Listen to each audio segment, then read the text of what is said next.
Bismillahirrahmanirrahim. Assalamualaikum warahmatullahi wabarakatuh dan salam sejahtera. Di tepi laman, subur cendana, tumbuh di situ rimba lemuju. Kajian tidakkan suatu wahana, martabatkan ilmu, kami peneraju. Yang berusaha Tuan Haji Mahathir bin Ismail, Pegawai Pendidikan Daerah Kubang Pasu.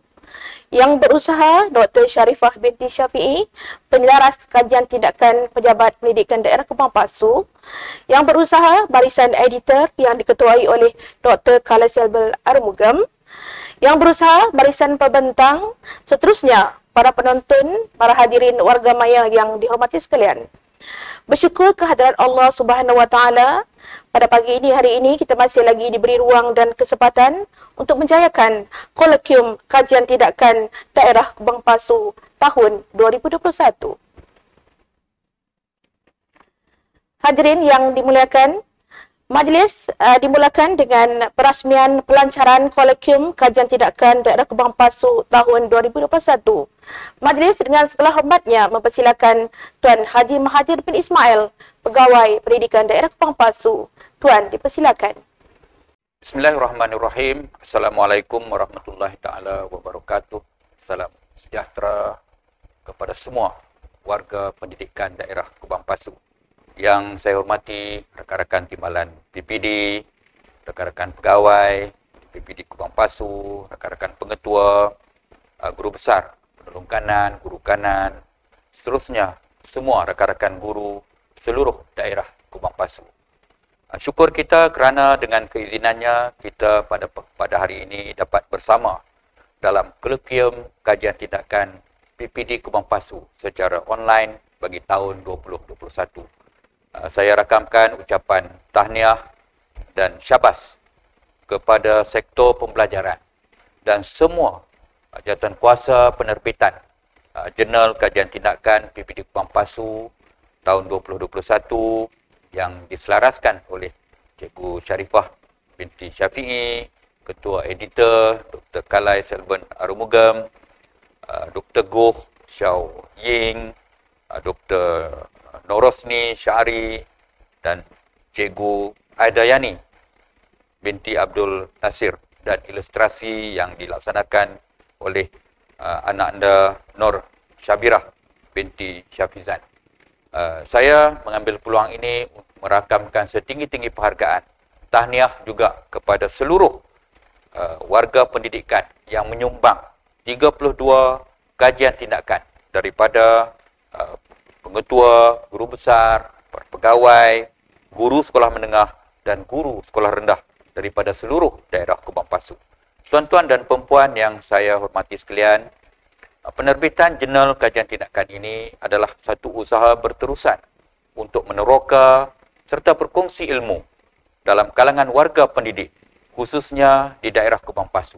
Komitmen ini sangat penting untuk membolehkan segala ilmu serta kemahiran yang telah diamalkan dan diterokai oleh warga pendidikan yang berprestasi tinggi ini dapat disebarluas dan dikongsi dengan semua pihak demi peningkatan kualiti pendidikan. Saya bersyukur kepada Allah Subhanahu Wa Taala kerana dengan izinnya Jurnal Kajian Tindakan tahun 2021 Pejabat Pendidikan Daerah Kubang Pasu sekali lagi telah berjaya diterbitkan. Jurnal ini merupakan hasil daripada kajian tindakan khususnya untuk menambah baik dalam bidang pengajaran dan pembelajaran dalam bilik darjah. Oleh itu, jurnal ini sangat sesuai dijadikan rujukan untuk memantapkan keberkesanan amalan PDP di dalam bilik darjah oleh seluruh warga pendidikan daerah Kubang Pasu dan juga dalam bidang pengurusan, kerana penulisan kali ini juga melibatkan rakan daripada pengetua, guru besar dan juga para pegawai PPD Kubang Pasu. Tuan-tuan dan perempuan yang saya hormati sekalian, pendidikan masa kini memerlukan pelbagai kaedah baharu dan terkini untuk meningkatkan keberkesanan PDP. Perkembangan dunia pendidikan yang begitu pantas serta ketika mendepani pandemik COVID-19 masa kini memerlukan warga pendidik untuk sentiasa bersedia mendepani cabaran baharu yang memerlukan kaedah atau pendekatan PDP yang sesuai dengan keperluan murid. Semua hasil kajian tindakan ini boleh dijadikan asas untuk kajian lanjutan yang lebih mendalam dan diperluaskan bidangnya demi meningkatkan kemajuan pendidikan. Pendidikan kita terus berkembang dan penerbitan Jurnal Kajian Tindakan ini merupakan salah satu usaha untuk membudayakan amalan penyelidikan secara kreatif dan inovatif dalam organisasi pendidikan. Semua hasil kajian tindakan yang dimuatkan dalam jurnal pada kali ini diharapkan dapat meningkatkan khazanah ilmu dan memantapkan amalan PDP khususnya di daerah Kubang Pasu. Semoga kandungan jurnal pada tahun ini dapat memberikan manfaat dan menjadi rujukan seluruh warga pendidikan daerah Kubang Pasu dalam menambah baik dan meningkatkan keberkesanan amalan pendidikan agar setaraf dengan tahap pendidikan di negara maju seluruh dunia. Tahniah dan syabas sekali lagi saya ucapkan kepada semua pegawai dan urustia peringkat PPD Kubang Pasu, semua pegawai, semua guru dan semua pihak yang terlibat secara langsung dan secara tidak langsung dalam menjayakan penerbitan Jurnal Kajian Tindakan bagi tahun 2021.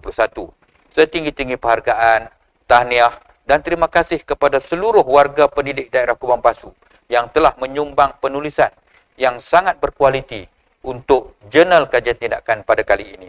Semoga komitmen menjadikan kajian tindakan ini sebagai bidang kebitaraan pejabat pendidikan daerah Kubang Pasu menjadi realiti dan terus kekal sampai bila-bila. Dengan kata-kata itu, saya dengan lafaz suci Bismillahirrahmanirrahim merasmikan kolokium kajian tindakan tahun 2021 Pejabat Pendidikan Daerah Kubang Pasu. Sekian, wabillahi taufik wal hidayah. Wassalamualaikum warahmatullahi taala wabarakatuh.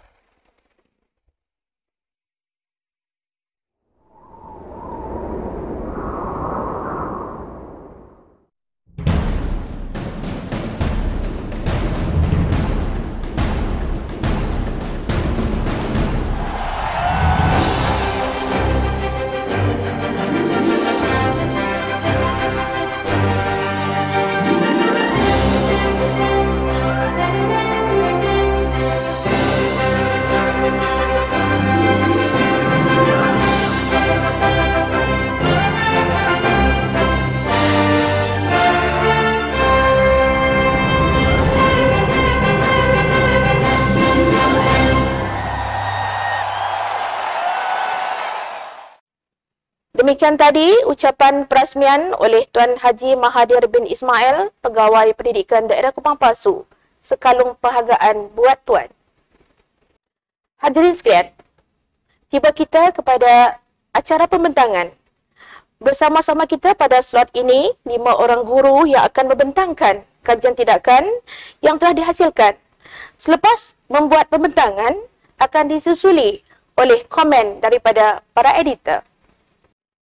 Bagi sesi 1, dipersilakan Encik Muhammad Amin bin Abdul Rahman dari Sekolah Menengah Kebangsaan Tanjung Pauh dengan tajuk kajian Kesantunan Berbahasa Murid Sekolah Menengah.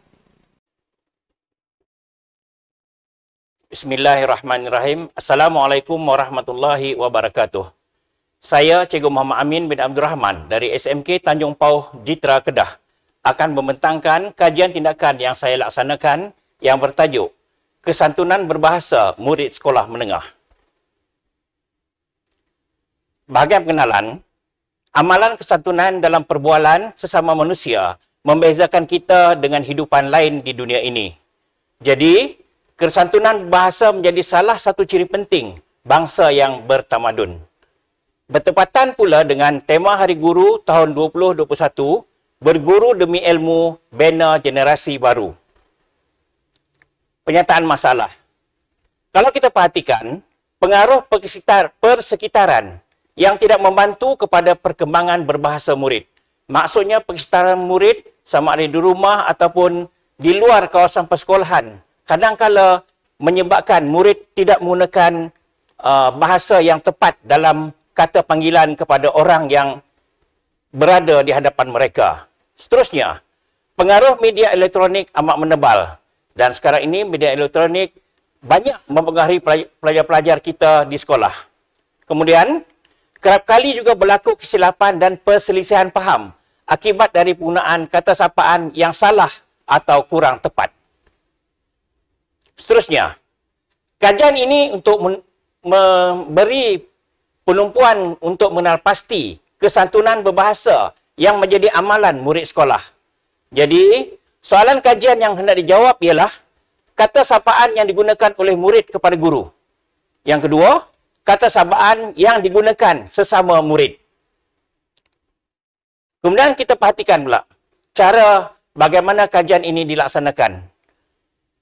Untuk metodologi kajian, pengumpulan data dilakukan menggunakan kaedah pemerhatian dan diikuti dengan temu bual.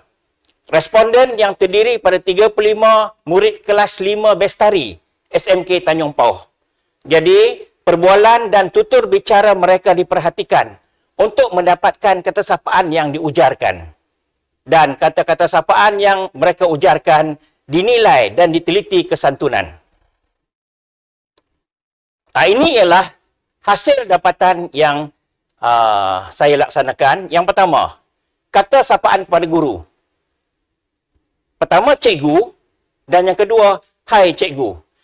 Yang pertama, cikgu pada saya tidak ada masalah. Tapi untuk hai cikgu, menunjukkan bahawa pelajar kita menghadapi sedikit masalah di sini. Kerana mereka kata sapaan hai adalah kata sapaan setara. Seolah-olah murid beranggapan bahawa mereka berstatus yang sama dengan guru. Jadi dalam hal ini, sebagai pengkaji, saya menegur murid bahawa mereka sepatutnya tidak menggunakan kata sapaan hai di hadapan cikgu tersebut. Jadi secara keseluruhannya, murid di sini faham status guru yang mengajarnya dan kedudukan dan pangkat dalam masyarakat. Dan inilah yang perlu kita perhatikan supaya pelajar kita tidak tergelincir dalam menggunakan kata sapaan kepada orang lain yang berada di hadapan mereka, sama ada orang itu lebih tua, lebih muda, ataupun orang yang sebaya dengan mereka. Seterusnya, sapaan sesama rakan. Kalau kita perhatikan, kata sapaan sesama rakan didapati secara bersahaja, kasar kadang-kala. Walau bagaimanapun, pada saya ini menunjukkan bahawa hubungan antara mereka amat rapat dan mereka tidak tersinggung walaupun kadang-kala rakan mereka menggunakan kata sapaan yang tidak sepatutnya digunakan. Contohnya, kata sapaan digunakan ialah hai, hang, wui, ui, we.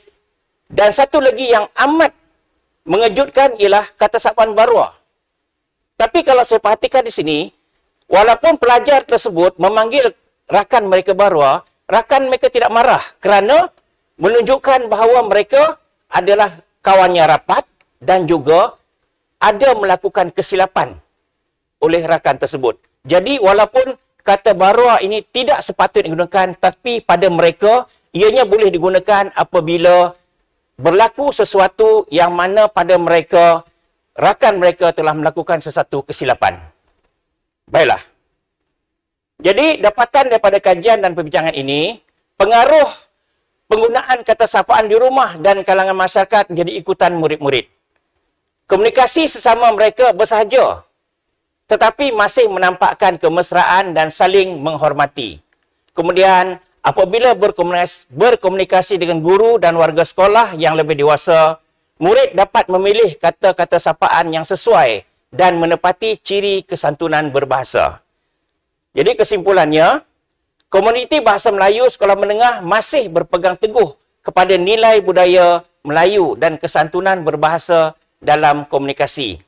Kemudian penggunaan kata sapaan yang baik dan bersopan santun secara tidak langsung dapat mengukuhkan perpaduan antara guru dan murid. Kemudian hubungan sesama murid dapat terjalin dengan mesra dan ini akan membantu mereka untuk berkongsi ilmu dan bahan pengajaran yang disampaikan oleh guru. Jadi, kesimpulannya ialah murid-murid di sekolah masih lagi mengekalkan ciri-ciri kesantunan berbahasa yang sepatutnya diangkat sebagai satu ciri murid di peringkat sekolah. Sekian, terima kasih.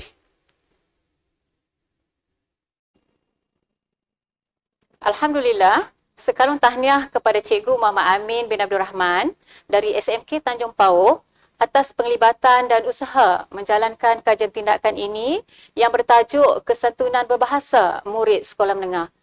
Apabila kita rujuk kepada tajuk dan fokus kajian yang dijalankan oleh Cikgu Muhammad Amin, saya sangat tertarik memandangkan topik ini merupakan satu topik yang kadang-kala dipandang sepi oleh pihak kita sebagai pendidik. Majoriti kita lebih menjurus kepada topik-topik yang lebih bercorak terlalu akademik.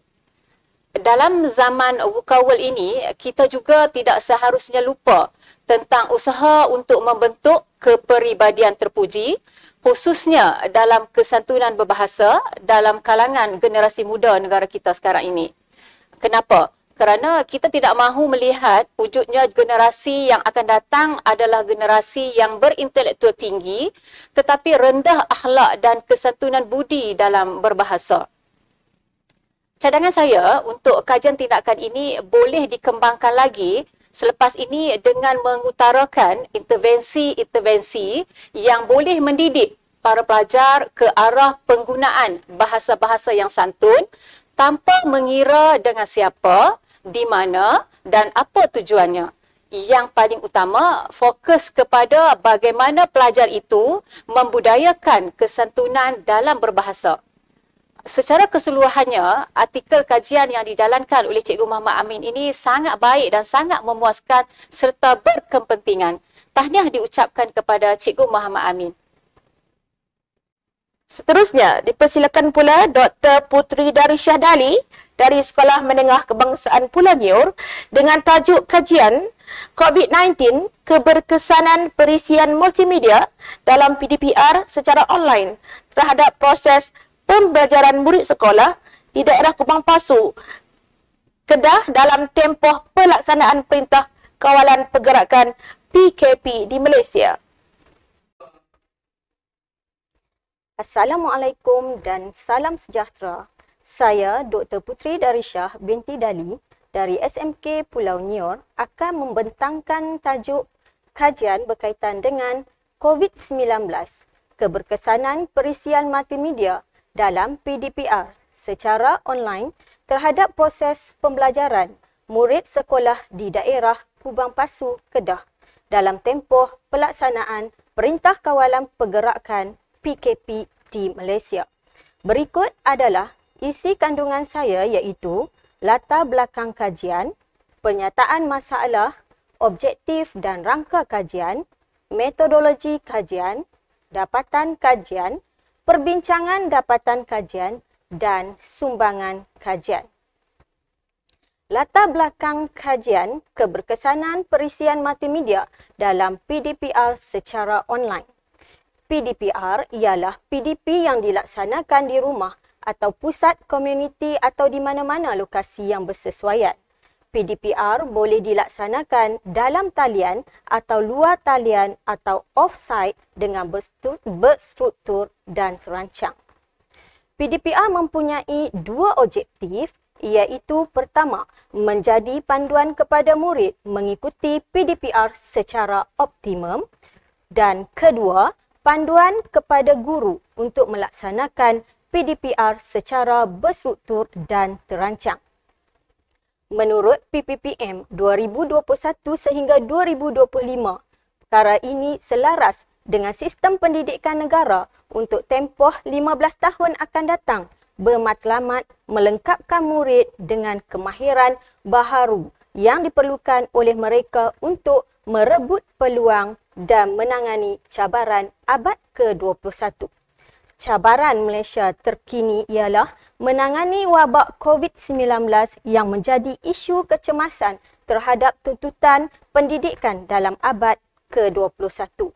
Menurut laporan Buletin PPD Kubang Pasu 2020, bagi memastikan pembelajaran murid tidak ketinggalan, Kementerian Pendidikan Malaysia telah menekankan beberapa kaedah pembelajaran yang boleh dilaksanakan oleh semua pendidik melalui penggunaan internet serta platform untuk memastikan pembelajaran murid secara berterusan yang dipanggil e-pembelajaran. Seterusnya, penyataan masalah. Menurut kajian Avid Chin 2020, pihak sekolah memerlukan sokongan untuk menjalankan pendidikan dalam talian. Selari dengan kajian berikut, Wizard et al. 2020 menyatakan terdapat kekaburan tentang perkara yang harus diajar, cara mengajar, beban guru dan murid, persekitaran pengajaran dan implikasi untuk ekuiti pendidikan. Maka, kelemahan infrastruktur pengajaran dalam talian, guru kekurangan pengalaman, pembelajaran guru yang tidak seimbang dan pengalaman guru yang berbeza-beza. Hal ini juga telah dinyatakan dalam PPPM 2013 sehingga 2025, iaitu penggunaan ICT di sekolah masih di tahap lemah dari segi kualiti maupun kuantiti.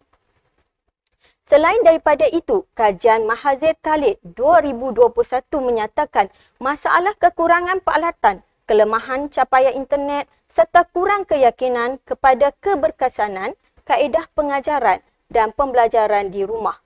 Selain daripada itu, UNESCO 2021 menyatakan bahawa 203 juta pelajar di seluruh dunia terkesan dengan penutupan sekolah berikutan pandemik COVID-19. Selaras dengan itu, tiada murid tercicir dalam pembelajaran, sekolah perlu memastikan semua murid dapat mengikuti PDPR berdasarkan keperluan dan kesediaan mereka. Guru perlu mengenal pasti kaedah PDPR yang sesuai dan Mahazir Khalid 2021 menyatakan guru perlu meneroka cara yang berbeza dan bersesuaian untuk kelangsungan dan peningkatan penglibatan murid dalam PDPR. Sumber hasil kajian Fakulti Pendidikan Universiti Kebangsaan Malaysia UKM menyatakan isu kekurangan bahan bantu mengajar di sekolah bandar dan luar bandar juga antara masalah yang dihadapi oleh guru. Selain daripada itu, kemudahan seperti komputer dan internet yang kurang memuaskan di sekolah menyukarkan pengaplikasian multimedia dalam proses PDPR. Masalah ini menyebabkan buku teks dan buku rujukan menjadi pilihan guru-guru untuk mengajar. Hasil kajian UKM 2021 menyatakan kehadiran murid dalam proses PDPR tidak mencapai 80%.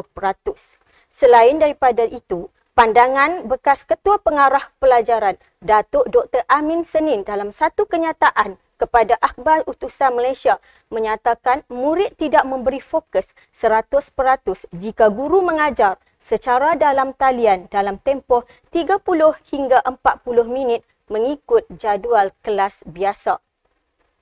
Selain daripada itu, kenyataan UNESCO 2012 menyatakan penggunaan ICT di kalangan guru-guru masih di tahap lemah. PPPM 2013 sehingga 2025 melaporkan 80% guru menggunakan ICT kurang 1 jam seminggu. Persoalan keberkesanan pengajaran guru di Malaysia secara atas talian dapat memberi impak positif atau negatif memandangkan guru-guru kurang kemahiran dalam penggunaan ICT. Objektif dan rangka kajian iaitu mengenal pasti tahap keberkesanan perisian multimedia dalam PDPR semasa Perintah Kawalan Pergerakan dan mengenal pasti tahap proses pembelajaran murid dalam tempoh pelaksanaan Perintah Kawalan Pergerakan PKP di Malaysia. Seterusnya, berikut adalah beberapa elemen dalam kajian saya iaitu keberkesanan perisian multimedia. Elemen pertama ialah isi kandungan dan sukatan pelajaran. Elemen kedua, aspek interaktif. Dan elemen ketiga, aspek menarik minat dan motivasi. Seterusnya, kajian ini adalah berkaitan proses pembelajaran murid. Berkaitan metodologi kajian, sampel kajian adalah sebanyak 140 dan instrumen kajian ialah 24 item soalan. Dan kaedah analisis data adalah analisis deskriptif dan untuk mengetahui apakah tahap keberkesanan perisian multimedia dalam PDPR secara Perintah Kawalan Pergerakan serta apakah tahap proses pembelajaran murid dalam tempoh pelaksanaan Perintah Kawalan Pergerakan PKP di Malaysia. Berikut adalah dapatan kajian tahap keberkesanan perisian multimedia dan tahap proses pembelajaran murid didapati dimensi keberkesanan perisian multimedia berada di tahap tinggi. Kandungan dan sukatan pelajaran, aspek interaktif dan aspek menarik minat dan motivasi serta proses pembelajaran murid berada di tahap tinggi. Seterusnya, perbincangan dapatan kajian. Tahap keberkesanan perisian multimedia di sekolah menengah didapati dapatan menggambarkan tahap keberkesanan perisian multimedia adalah tinggi.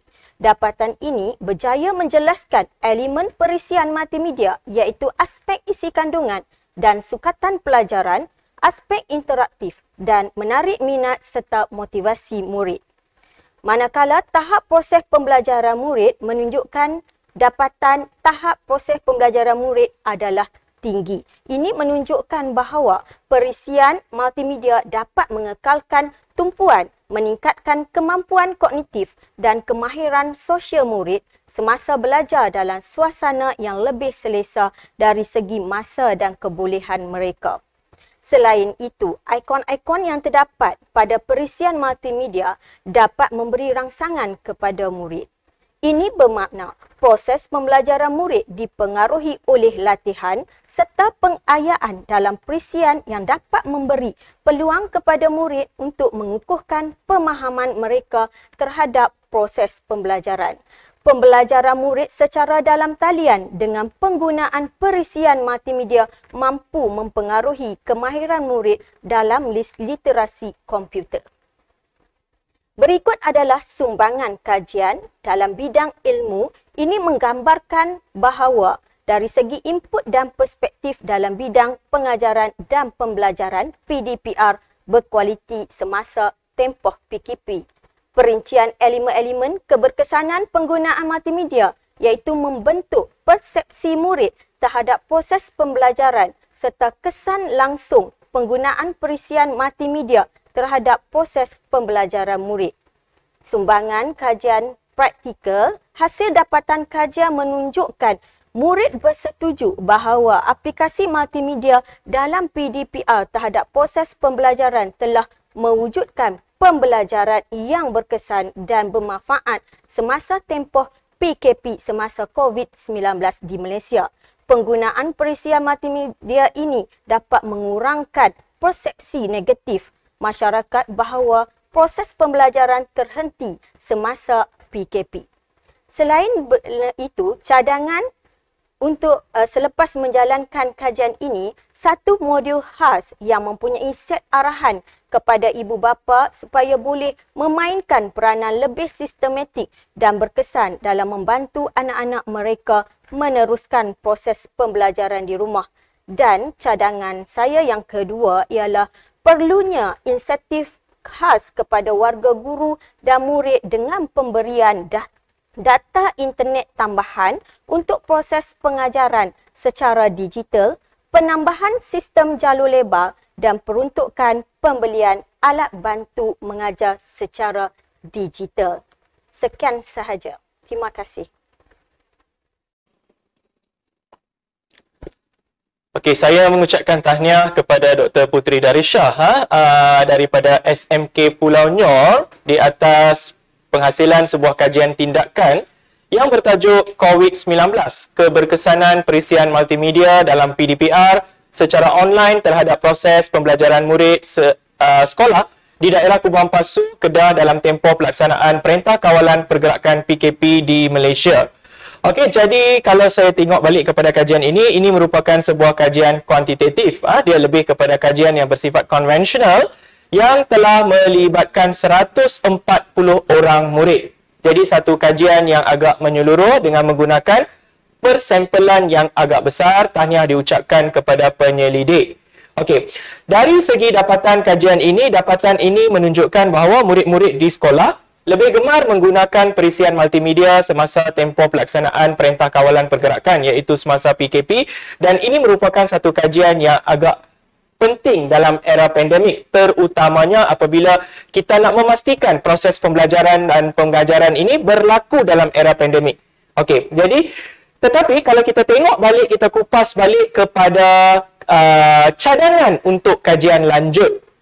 saya mengharapkanlah agar penyelidik dapat mengemukakan satu cadangan yang lebih bernas. Okey, memandangkan kajian ini kita telah laksanakan dalam tempoh era pandemik. Okey, jadi apa kepentingan kita selepas era pandemik ini? Di mana ada kepentingannya selepas era pandemik? Jadi kita kena kaitkan dengan risiko-risiko yang bakal kita hadapi dalam era pengajaran dan pembelajaran. Okey, andai kata kita tidak boleh bersemuka. So mungkin cadangan kajian lanjut yang saya boleh syorkan di sini ialah, okey, kita boleh galakkan cikgu-cikgu atau para penyelidik pada masa depan untuk melaksanakan kajian, terutamanya apabila guru tidak dapat berjumpa dengan murid. Bagaimana PDP ini dapat dijalankan? Bagaimanakah dengan menggunakan multimedia ini ataupun dengan menggunakan media sosial ini, PDP tetap dijalankan. Jadi itu keperluan kita untuk masa depan. Yang lain semua dari segi dapatan, dari segi kaedah, okey, saya rasa amat memuaskan kerana meliputi satu sampel yang agak besar dan memberi satu dapatan yang sangat bernas dan sangat berguna untuk dunia pendidikan. Sekali lagi, tahniah diucapkan kepada penyelidik. Dipersilakan pembentang yang seterusnya, Puan Jasnida binti Abu Bakar dari Sekolah Menengah Agama Nurul Islam dengan tajuk kajian Tahap Pengetahuan Kesihatan Mental dalam kalangan pelajar tingkatan 5 Sekolah Menengah Agama Nurul Islam. Assalamualaikum warahmatullahi wabarakatuh. Saya Cikgu Jasninda binti Bakar dari SMA Nurul Islam akan membentangkan kajian tindakan saya yang bertajuk Tahap Pengetahuan Kesihatan Mental dalam kalangan pelajar tingkatan 5 SMA Nurul Islam. Pengenalan, Sekolah Menengah Agama Nurul Islam merupakan sebuah sekolah yang berada di bandar. Jumlah muridnya adalah seramai 305 orang pelajar, iaitu 131 orang pelajar lelaki dan 174 pelajar perempuan. Bilangan gurunya pula adalah seramai 30 orang, manakala pelajar tingkatan 5 mempunyai 46 orang pelajar. Isu kesihatan mental pelajar dianggap penting untuk memastikan keberhasilan sekolah dapat dilihat dalam aspek kemenjadian murid, terutamanya yang melibatkan bidang akademik, sosial dan kesejahteraan mental murid. Bidang fokus ini menjadi perhatian semua pihak memandangkan isu kesihatan mental menjadi isu yang serius sejak pandemik COVID-19 ini berlaku. Penyataan masalah. Berdasarkan analisis yang dilakukan terhadap pelajar tingkatan 5, didapati beberapa orang pelajar mengalami stres dan tahap pengetahuan pelajar tentang kesihatan mental di tahap sederhana melalui soal sidik yang diberikan kepada pelajar. Hal ini menunjukkan beberapa orang pelajar mengalami masalah kesihatan mental dan intervensi segera perlu dilaksanakan untuk meningkatkan pengetahuan mereka tentang isu kesihatan mental dan cara mengendalikan stres dengan betul. Objektif kajian. Kajian ini dijalankan untuk mencapai objektif berikut. Yang pertama, mengenal pasti tahap pengetahuan kesihatan mental dalam kalangan pelajar tingkatan 5. Dan yang kedua, mengukur keberkesanan intervensi program minda sihat bagi menangani masalah kesihatan mental dalam kalangan pelajar tingkatan 5. Soalan kajian.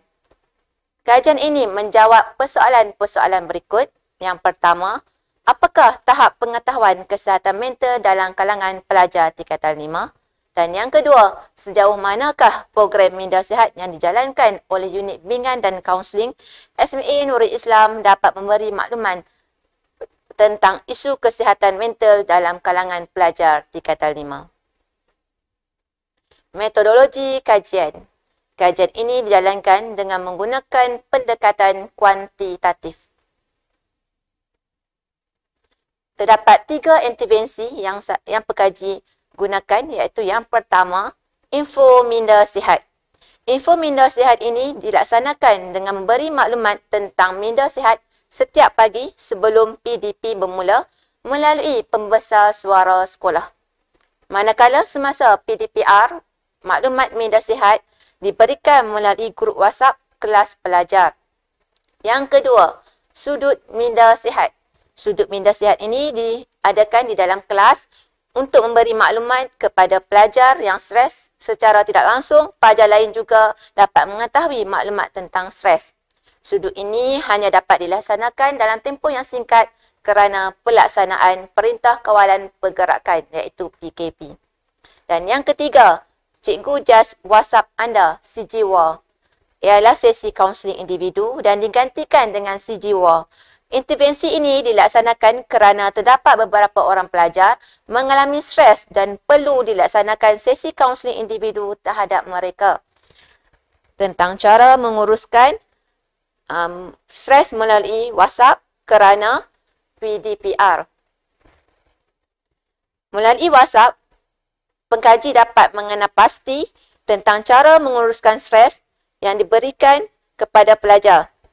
Pengkaji juga telah menghubungi pelajar melalui WhatsApp untuk mendapatkan maklumat tentang masalah yang mereka hadapi. Pengkaji menggunakan WhatsApp kerana maklumat tersebut boleh diberikan kepada ibu bapa, pengetua dan PKM sebagai bukti. Pengkaji juga akan menelefon pelajar untuk isu-isu yang memerlukan penerokaan sesi kaunseling yang lebih mendalam untuk mendapatkan maklumat. Hasil intervensi ini, pengkaji dapat mengetahui masalah-masalah yang dihadapi oleh pelajar tingkatan 5. Seterusnya, dapatan kajian dan perbincangan. Yang pertama, tahap pengetahuan pelajar tentang isu kesihatan mental, terutamanya stres, ialah di tahap sederhana iaitu 48.6%, diikuti tahap rendah iaitu 37.1% dan tahap tinggi 14.3%. Hal ini menunjukkan 22 orang mempunyai pengetahuan tentang isu kesihatan mental dan 13 orang lagi perlu dibantu oleh pengkaji untuk memberi maklumat lebih mendalam tentang isu kesihatan stres, terutamanya tentang isu kesihatan mental, terutamanya stres. Yang kedua, tahap stres dalam kalangan pelajar tingkatan 5 adalah di tahap sederhana iaitu 17 orang, diikuti 16 orang di tahap rendah dan 2 orang yang mengalami stres di tahap yang tinggi. Pengkaji telah menghubungi pelajar-pelajar yang mengalami tahap stres yang tinggi dan sederhana melalui WhatsApp untuk mengetahui masalah yang mereka hadapi. Yang ketiga, seramai 34 orang pelajar iaitu 97.1% menyatakan program minda sihat yang dijalankan membantu mereka menangani stres yang mereka hadapi. Manakala seorang pelajar iaitu 2.9% menyatakan sebaliknya.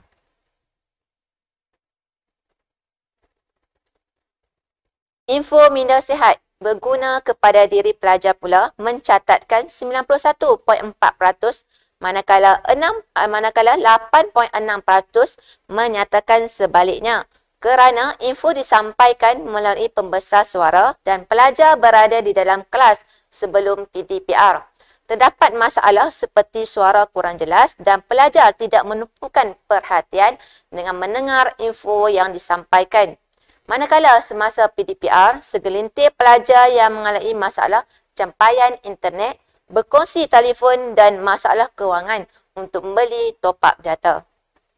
Sudut maklumat stres di dalam kelas membantu mereka menangani stres, mencatatkan sebanyak 77.1% dan 8.6% menyatakan sebaliknya. Hasil pemerhatian pengkaji, kelas tingkatan 5 Bilal tidak menampal maklumat stres di dalam kelas sedangkan maklumat tersebut telah diberikan kepada ketua kelas dan maklumat tersebut tidak dapat disampaikan kepada pelajar lain. Jadi, maklumat tidak dapat disampaikan kepada semua pelajar dalam kelas tersebut. Keadaan ini berlaku kerana beberapa kekangan iaitu kelas mereka adalah Dewan Peperiksaan dan sudut papan kenyataan sangat terhad. Hasil dan yang terakhir adalah hasil dapatan kajian ini sebanyak 80 orang menyatakan ya dan iaitu 80%, manakala 7 orang iaitu 20% mengatakan sebaliknya. Hal ini berlaku kerana pelajar yang tidak pernah mendapatkan perkhidmatan sesi kaunseling individu dan pengkaji tidak WhatsApp mereka kerana tahap mereka rendah. Kesimpulan, Sepanjang menjalankan kajian ini, info minda sihat dan CGWA perlu dijalankan dalam talian iaitu WhatsApp untuk memberi maklumat kepada pelajar kerana PDPR. Sudut maklumat minda sihat tidak dapat dilaksanakan dalam tempoh yang lama di sekolah kerana PDPR. Pekaji telah melaksanakan beberapa intervensi tambahan untuk menangani isu kesihatan mental dalam kalangan pelajar semasa PDPR. Antaranya, saringan minda sihat yang dilaksanakan secara dalam talian untuk mengenapasti pelajar yang bermasalah menggunakan soalan senarai semak keperluan murid dalam kebiasaan baharu, soalan JAT 7 dan juga soalan PHQ 9. Pelajar juga diperkenalkan dengan teknik BTS iaitu beristighfar, tarik nafas dan senyum apabila mengalami masalah bagi mengurangkan tekanan yang mereka hadapi. Kesan daripada program ini mendapati pelajar dapat mengetahui tentang maklumat kesihatan mental dan mereka akan menghubungi pengkaji apabila mereka menghadapi stres untuk bantuan dan juga sesi kaunseling. Pengkaji mencadangkan agar program ini dijalankan secara berterusan di peringkat sekolah dan agensi-agensi lain kerana isu kesihatan mental ini semakin serius dan kita sedang berhadapan dengan pandemik COVID-19. Sekian, terima kasih. Alhamdulillah, tahniah dan terima kasih kepada Cikgu Jasninda Abu Bakar dari SMA Nurul Islam atas komitmen menjayakan penulisan kajian tindakan yang bertajuk Tahap Pengetahuan Kesihatan Mental dalam kalangan pelajar tingkatan 5 di Sekolah Menengah Agama Nurul Islam. Kajian tindakan yang dijalankan oleh Cikgu Jasninda ini merupakan satu inisiatif dan usaha yang sangat baik ke arah kelangsungan kompetensi sebagai seorang guru bimbingan dan kaunseling sepenuh masa di sekolah. Kajian tindakan yang dijalankan ini telah memberikan fokus terhadap pengkajian tahap pengetahuan sedia ada para pelajar berkaitan kesihatan mental yang merupakan satu kajian yang memenuhi keperluan semasa. Manakala dari aspek penulisan pula, saya dapati perlu ada penambahbaikan yang boleh dimurnikan lagi khususnya pada bahagian pelaksanaan intervensi minda sihat itu sendiri. Intervensi yang boleh ditambah baik perlulah lebih berfokus kepada pendedahan teknik atau cara yang boleh diaplikasikan oleh pelajar apabila menghadapi sesuatu tekanan. Dengan pendedahan info ini kepada para pelajar, sekaligus akan menjadikan pelajar ini sebagai duta di unit kaunseling sekolah, selain itu untuk kegunaan dirinya sendiri. Secara keseluruhannya, penulisan artikel kajian tindakan oleh Cikgu Jasninda ini sangat menarik dan bermaklumat serta berimpak tinggi. Tahniah diucapkan kepada Cikgu Jasninda. Seterusnya, dipersilakan pula Puan Ku Haslina binti Ku Samsu dari Sekolah Menengah Kebangsaan Bandar Baru Sintok dengan tajuk kajian Penguasaan Rukun Fi'li dalam kalangan murid berkeperluan khas SMK Bandar Baru Sintok. Dipersilakan. Assalamualaikum warahmatullahi wabarakatuh. Nama saya Ustazah Ku Haslina binti Ku Samsu, mengajar mata pelajaran Pendidikan Islam SMK Bandar Baru Sintok. Tajuk kajian saya ialah penguasaan rukun fi'li dalam kalangan murid berkeperluan khas SMK Bandar Baru Sintok. Pengenalan. Solat merupakan tiang agama. Saya pasti setiap individu Muslim yang mukallaf pasti mendengar dan telah mengetahui kepentingan solat dalam kehidupan seharian. Di dalamnya terkandung 3 rukun iaitu rukun qauli iaitu perkataan, rukun qalbi hati dan rukun fi'li perbuatan. Namun dalam kajian ini saya hanya memberikan fokus kepada rukun fi'li. Individu yang gagal menyempurnakan salah satu rukun tersebut menyebabkan solat tidak diterima oleh Allah. Hal ini menjadikan solat hanyalah sia-sia. Justru untuk membantu MBK, kem bijak solat diperkenalkan supaya guru dapat membantu MBK melaksanakan ibadah solat dengan sempurna. Sebanyak 10 orang MBK terlibat dalam program kem bijak solat. Penyataan masalah. Terdapat beberapa orang MBK yang tidak dapat menunjukkan rukun fi'li yang betul semasa melakukan amali solat.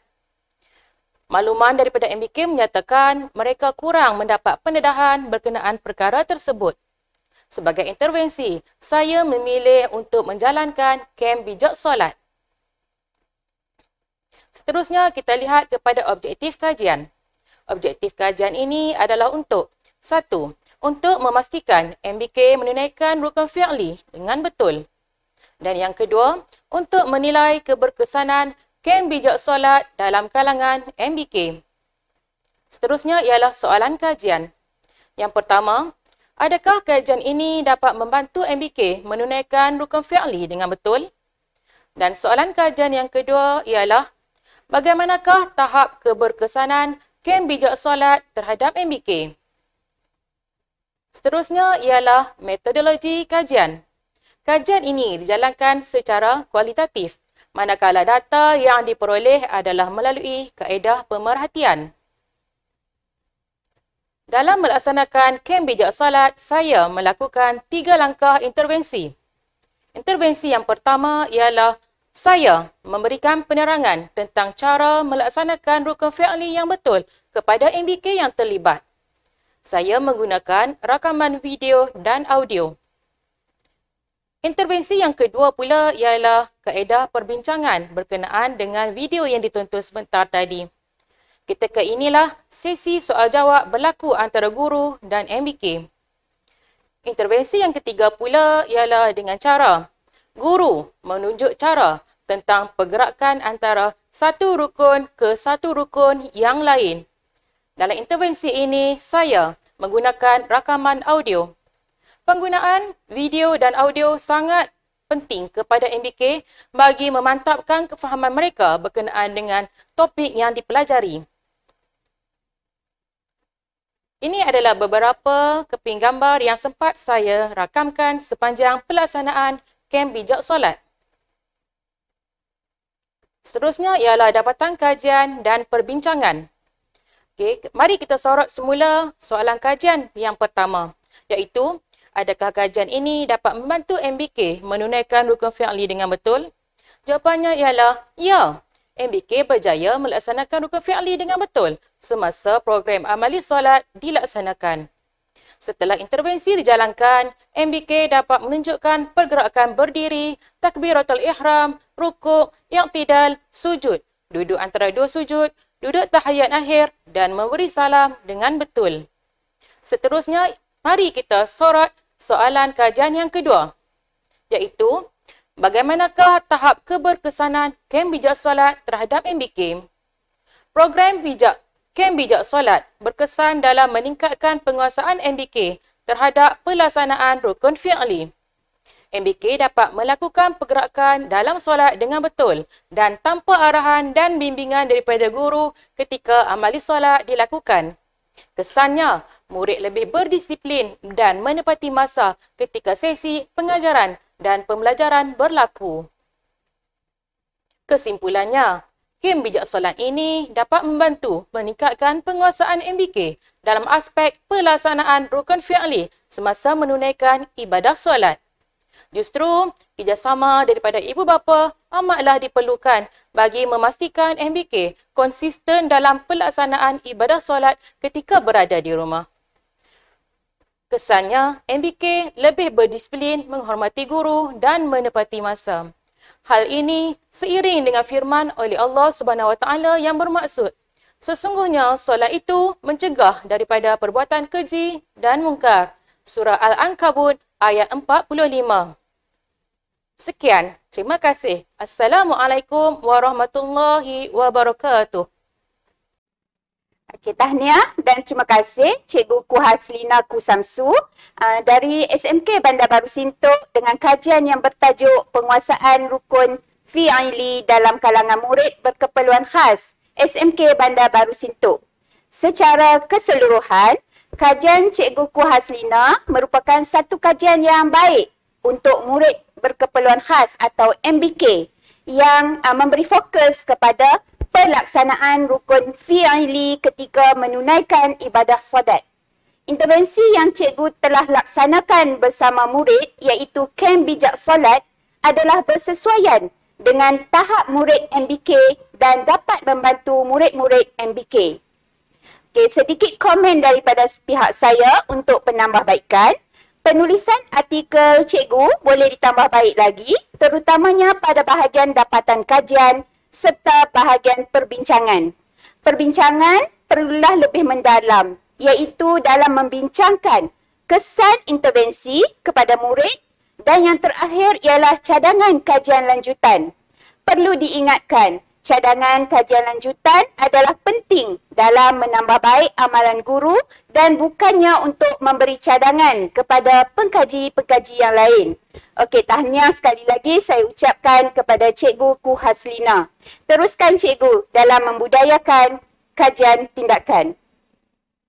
Dipersilakan peserta terakhir untuk sesi yang pertama, Puan Nur Hafizah binti Mahmud dari Sekolah Menengah Kebangsaan Tengku Seri Indraputra dengan tajuk kajian Profil BHP meningkatkan kematangan kerjaya pelajar tingkatan 5 pasca PKP. Assalamualaikum warahmatullahi wabarakatuh dan salam sejahtera.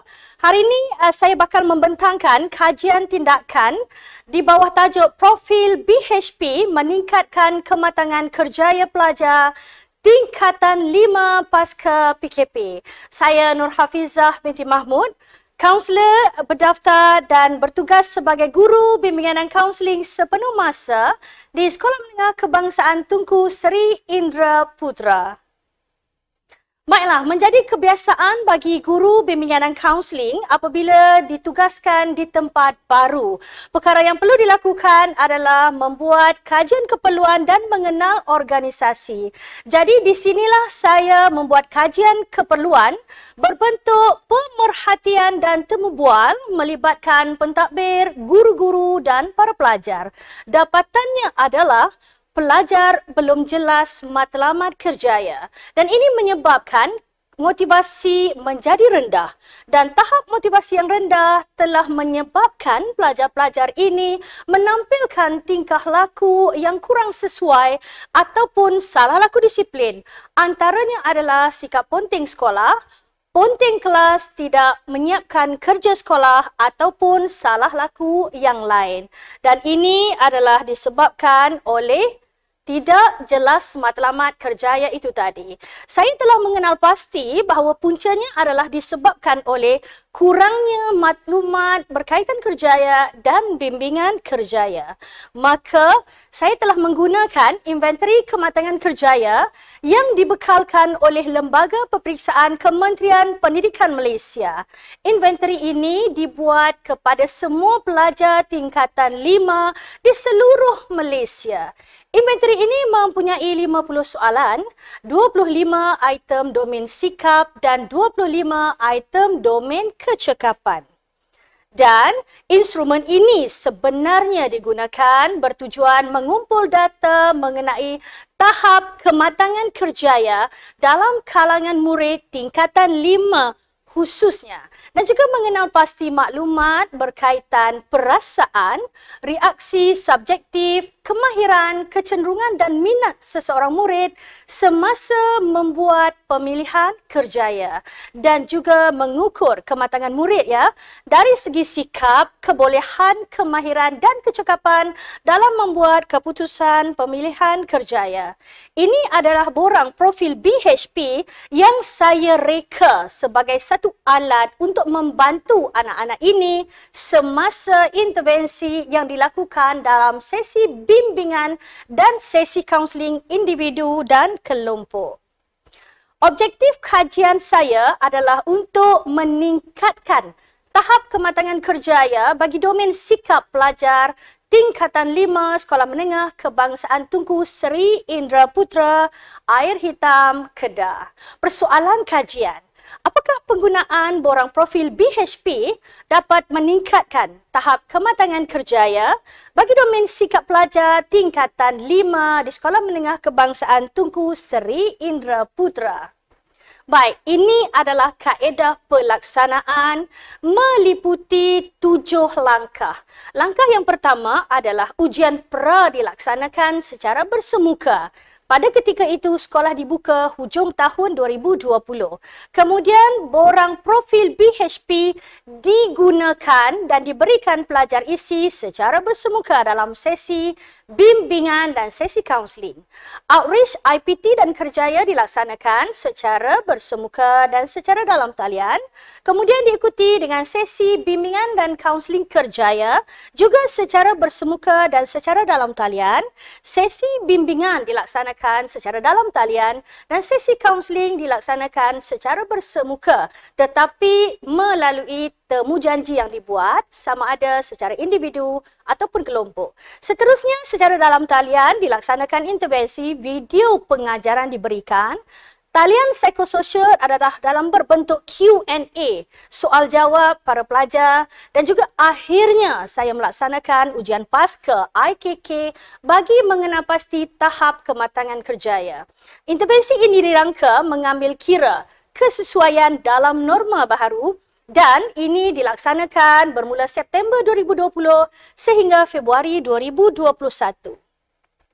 Langkah yang pertama, ujian pra-IKK diberikan kepada 18 orang responden. Mereka ni adalah pelajar tingkatan 5 daripada satu kelas ya. Tujuan dia untuk melihat tahap kematangan kerjaya sebelum intervensi dilaksanakan. Langkah yang kedua, borang profil BHP tadi diberikan kepada mereka dan borang ini adalah versi yang kedua. Versi yang pertama saya laksanakan di SMK Tanjung Pauh dan ini telah dibuat penambahbaikan dan mereka dibimbing ya secara bersemuka untuk saya memberi ruang kepada mereka meneroka diri dan kerjaya pilihan. Mereka dibenarkan untuk membuat perbincangan dengan kawan bagi menggalakkan proses pembelajaran. Di sini GBK akan dapat mengenapasti personality responden, latar belakang serta latar belakang kerjaya dan pelbagai maklumat lagi bagi membolehkan bukan sahaja responden mengenal diri tetapi GBK juga mengenal responden bagi tujuan membantu dan membimbing mereka. Langkah yang ketiga, outreach IPT dan kerjaya dilaksanakan iaitu memberi informasi ya berkaitan Institut Pengajian Tinggi dan kerjaya pilihan secara bersemuka dan dalam talian. Apakah maklumat yang terdapat dalam outreach ni? Antaranya khususnya ditawarkan syarat permohonan, faedah melanjutkan pelajaran dan cara informasi disampaikan dalam bentuk ceramah bersemuka ketika sekolah dibuka pada hujung tahun lepas. Kemudian sudut informasi dalam bentuk pameran, edaran risalah, video pembelajaran, juga infografik dalam bentuk video dan sebagainya tetapi dilaksanakan secara dalam talian. Langkah yang keempat, sesi bimbingan diteruskan dan sesi kaunseling kerjaya secara individu ataupun kelompok. Pada ketika sesi inilah responden dibimbing melengkapkan borang profil itu tadi. Mereka dibimbing kenal diri, membuat keputusan pemilihan kerjaya yang sesuai dengan mata pelajaran yang mereka ambil, sesuai dengan bakat dan juga sesuai dengan minat serta personaliti diri. Responden juga diberikan pendedahan berkaitan tangga gaji, skop tugas dan kerjaya pilihan bagi membantu responden membuat keputusan pemilihan kerjaya setelah ada maklumat yang cukup sesuai dengan diri mereka. Langkah yang kelima, maka ujian PASKA IKK dilaksanakan terhadap 18 responden itu tadi untuk melihat apakah tahap kematangan kerjaya dalam kalangan 18 orang responden setelah intervensi dilaksanakan. Baik, ini dapatan kajian ya. Yang berwarna biru adalah dapatan skor sebelum intervensi. 2 orang skor tinggi, 10 orang skor sederhana dan 6 skor rendah. Setelah intervensi dilaksanakan, didapati skor tinggi meningkat kepada 6 orang, skor sederhana juga meningkat kepada 12 orang dan skor rendah menurun kepada tiada lagi. Kemudian ini adalah analisa bagi 7 item domain sikap. 7 item ini menampakkan ketidakmatangan kerjaya. Contohnya, kurang tahu bidang pekerjaan sebelumnya 70.5% telah menurun menjadi 23.5%. Bagi murid yang tidak perlu buat keputusan, mereka rasa tidak perlu buat keputusan, asalnya 35.3% menurun kepada tidak ada lagi. Begitu juga dengan item yang lain, sebelum ini merasakan ada maklumat yang sedikit, 94.1% telah menurun kepada 11.8% dan kita boleh lihat kesemuanya menunjukkan penurunan. Dan keputusan kajian menunjukkan bahawa intervensi yang dilaksanakan telah berjaya meningkatkan tahap kematangan kerjaya pelajar-pelajar tingkatan 5 Sekolah Menengah Kebangsaan Tunku Seri Indraputra melalui perubahan sikap dan pendedahan maklumat kerjaya yang sesuai dengan personaliti dan bakat serta kemampuan akademik mereka.